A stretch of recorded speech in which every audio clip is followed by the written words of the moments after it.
mabota na mabota bamoya awa koluka ngai nzambe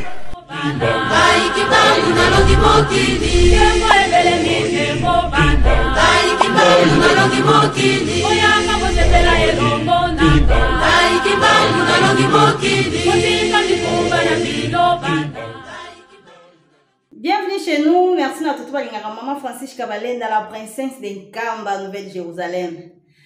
J'espère que vous avez bien,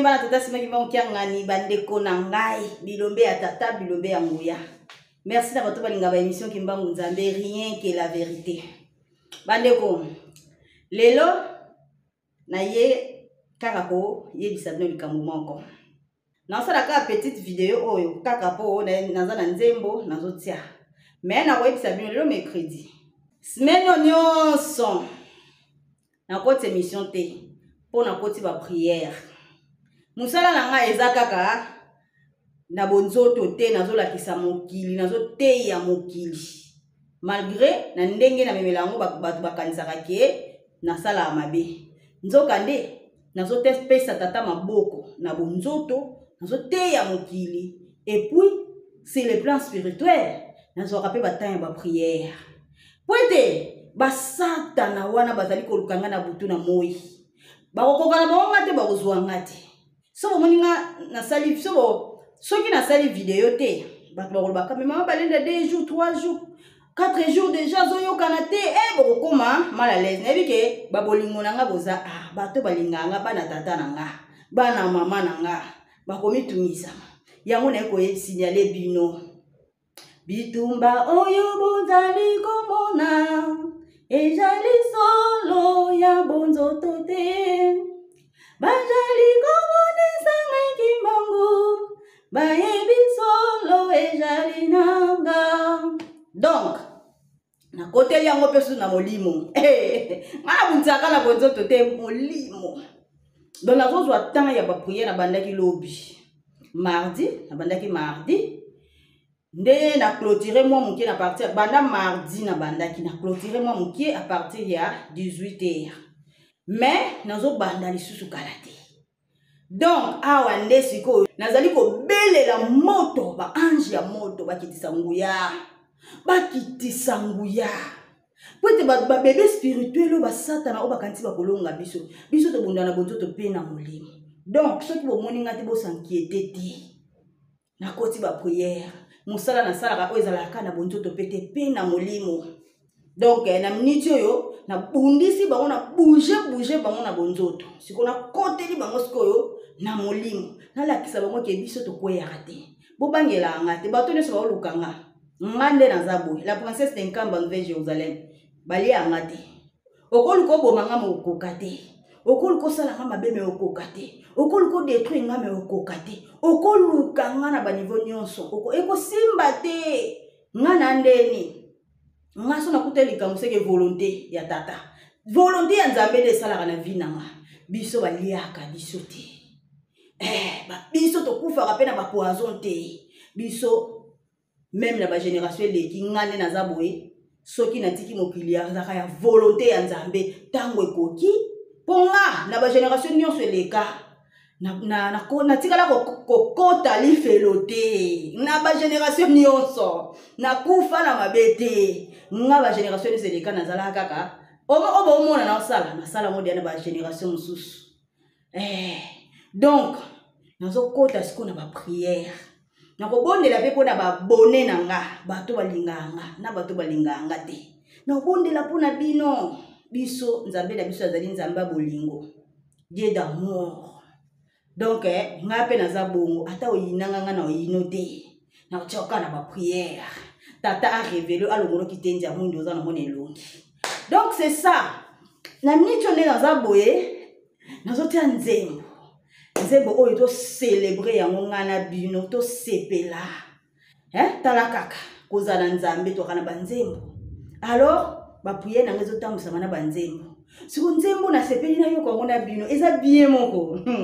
Tala ceux qui pena pas na bino bozora banzembo te boza kokufa. Église kimbangiste eza na ba ange nzembo. Bazali tala banzembo irataka te. Siko yebisa mabino bozora banzembo te. Est-ce que vous battu? Tout va bikeko, tout va étiquette. Dans ça va prière. Pardon, on l'a balangaté. Nana va prière, mbadi. Allez, go.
Nakitaka na bila mwite totongali ngoma ya suka.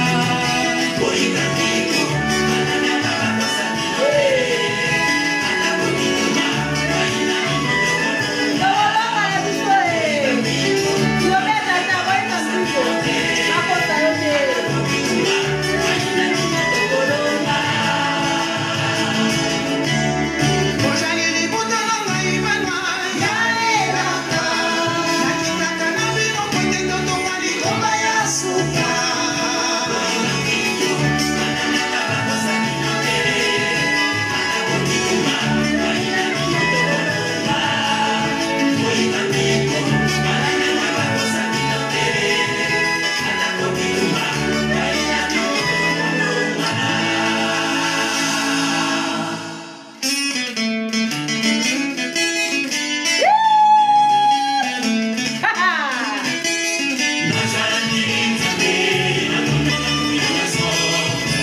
Oh là là là là, franchement, bande ko na nga bana tata na nga te. Bobanga na bino te. Ngai kimbango na kotika bino te. Bobanga na bino te. Ngai kimbango na kobundela bino bana. Yaya. Ocheke like pa nani. Talanga place motema na nge lalaka. Place motema na nge lalaka. Ya mwana koma na kosala mabete. Po soki osali mabete tata na yo. Osali ye mabe na ndako osali kamungo tata na yo sepe na ngoto soki oyoki pasi yo mwana ozala ndenge nini. Ya mwana sikonga na se santa kakati na nga. Donc nazomona soki na sali eloko moko boye na otala ke tata sepeli na ngote na kozana kimia te. Mais na senga ye na yeba ye ala kisanga asala nga grâce ya ko sentir ye ya ko yoka kaye ya ko yeba o alingi na o ya lingi te. Na koma ko tambola na ndenge tata lingi batu bafinga na bango baloba na bango ke o te o sa eloko zala te bo c'est pas un problème wala ce que za ndenge bino bokaniselaka. Mais siko nga na miyebi isika naza na ona osala importance na ngo. Donc c'est ça bandeko. Toza bana tata ko tchaka like pa mususu te. Pe tata na yo po asalela yo seke fo to sa o respecter ye o to sa mibeko na ye. Donc po asalela yo ozo ka do bizo bimananze ko banga na ote ngamo na kobundela yo. C'est que yo pe fo za la fort. Na ba prière pour prière. Ya ngone esalaka yo ozala tout près na Nzambe. Ko sola na Nzambe directement ezala na ba prière. Koto samibe kona ye yango de sala katate sengo abana ofungula susi so kana susi eloko apesi yo ozala pusa ko sala ko asado omona pe makamuni okomi ouverte pona nini ozoto samibe kona ye. Donc c'est ça bandeko ngala koti ba prière. Donc soki na kokota ka vidéo c'est que kozala ya nzembo ngoka nde na ye nango boye mais soki na koti te bo comprendre na ke obunda susu na molimo oyo anja nguya sala abashete na obundiso na bonzoto na obundiso pe na molimo dona keki na kweisa batata nyonso ya 26 wana na molimo na keko bunda na sata na dibuya na keko pesa tata maboko na molimo siko na keko bundisa ye bongo tana kobima tango na kobima siko na nguya wana penza boko panza ba telefone botala boye kanda wana ozo panzi telefone na yo kanda wana ozo ke komibwaka na oseya kanda wana opelisi moto omisopeli essence. Donc eza makambo ngana lobaka ezaka réalité eza vrai eza mission nanga eza mission nanga il faut na sala yango obligatoire. Yana mutu okanga te, yana mutu akwempeshe ngate, yana mutu akosimba ngate, yana mutu oyo kutu akokweisa ngate. Pwete nazali elombe ya nguya, elombe ya mpiko. Oyo yakopesa tata maboko na ndenge ya nguya.